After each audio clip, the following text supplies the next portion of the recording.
Correction du premier exercice de l'évaluation sur les triangles semblables. Alors, ça commence par, on vous donne 2 triangles et puis on vous donne les 3 longueurs à chaque fois et on vous pose la question: «Ces triangles sont-ils semblables?» et puis il faudra donner éventuellement un coefficient d'agrandissement entre les 2 triangles. Première chose à faire, on fait les dessins à main levée des 2 triangles. Donc le premier triangle, voilà. MI mesure 8 centimètres, MC mesure 5 centimètres et IC mesure 6 centimètres. Le deuxième triangle est ici. Donc, pareil, RH mesure 24 cm, RO mesure 18 cm et OH mesure 15 cm.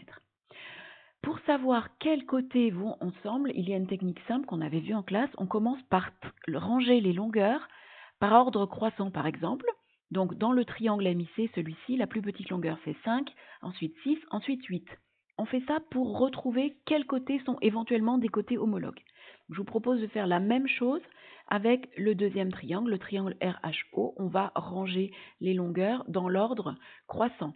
Et puis, ça va nous permettre d'écrire des rapports. Alors, j'insiste sur le fait qu'on ne peut pas d'emblée écrire une égalité de rapport. La chose à faire, c'est calculer les 3 rapports de manière séparée.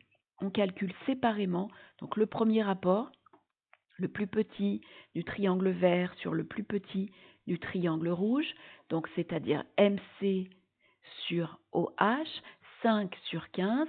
Et alors là, il y a une erreur qui a souvent été faite, ça a été de donner la valeur approchée qui est de 0,3 ou 0,33. Cette valeur approchée ne permet pas de conclure à une égalité. Je donne un exemple simple, écoutez bien. Si j'ai une valeur approchée qui est égale à 0,32 et une valeur approchée qui est égale à 0,33, on voit bien que ce n'est pas la même chose. Et pourtant, si j'arrondis au dixième, ça fera 0,3 pour les deux. Une valeur approchée ne permet pas de conclure. Donc on garde toujours la forme fractionnaire. Alors, je vous laisse faire pour la suite.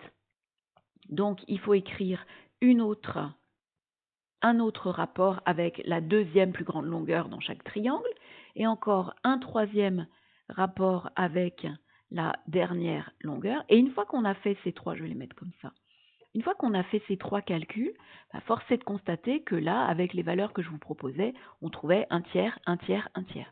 Donc, il faut donner cette égalité. Il faut donner l'égalité avec les lettres. On constate que MC sur OH est égal à, le deuxième rapport est égal à le troisième rapport. Alors, je vous laisserai compléter ceci. On constate que, j'insiste bien, là on écrit l'égalité avec les lettres, c'est-à-dire une égalité de rapport de longueur. J'ai calculé les 3 rapports de manière séparée. J'ai des valeurs numériques qui sont égales, 1 tiers, 1 tiers, 1 tiers. Je constate que les rapports sont égaux, ce sont des lettres que j'utilise. Ensuite, je cite la propriété. Donc, si 2 triangles ont des côtés de longueur proportionnelle, alors ils sont semblables. Et ensuite, je vais pouvoir conclure. Donc, je rappelle, le chaînon déductif, c'est on sait que, si alors et donc. Donc, MIC et RHO sont semblables. Alors, je n'oublie pas la dernière partie de la question. On nous demandait de donner le coefficient d'agrandissement. Un coefficient d'agrandissement, c'est forcément un nombre qui est plus grand que 1. Là, j'ai calculé un coefficient, je vois que c'est 1 tiers. Donc, 1 tiers est plus petit que 1, du coup, ça ne peut pas être celui-là. Ça ne peut pas être celui-là parce que là, c'est petit côté divisé par grand côté. Donc, si je veux un coefficient d'agrandissement, il faut que je calcule le rapport inverse, c'est-à-dire il faut que je mette le grand côté sur le petit côté. Alors, je vais arranger ma présentation parce que là, j'ai pas assez de place pour tout noter.